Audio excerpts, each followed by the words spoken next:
कइलू प्यार ये सनम दिहलू गोरी दिलवे बाजा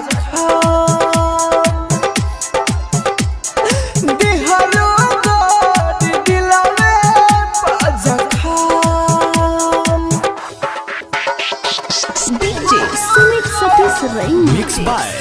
happy digital recording studio Chanpatia.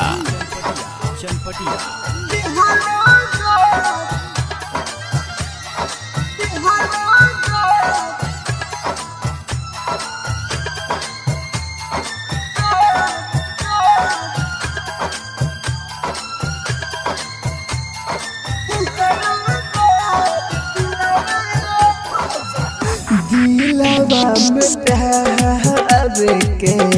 घर बना के अपने तू दिहलू जार घुट घुट के जिया तनी एह जिंदगी में जिए के ना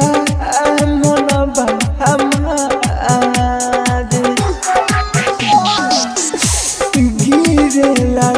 रावा होते हो भरावा अखिया रहेला मोर नम दिहलू गोरी दिलवे बाजा दिहलू गोरी दिलवे बाजा presented by Unique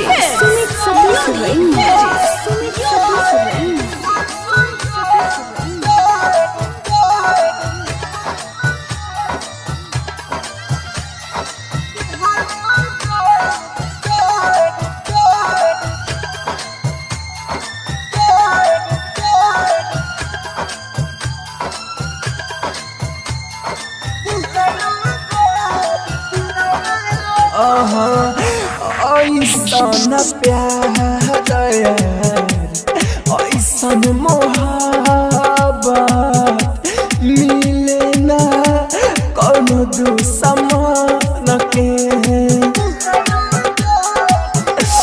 माहिर मुकेश जवान भइल बदासा होई मुसा कलम के ना मन नहीं मानी राहुल राजा धानी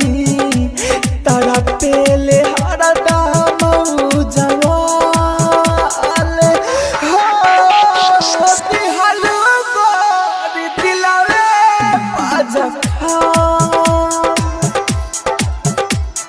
दिहलू गोरी दिलवे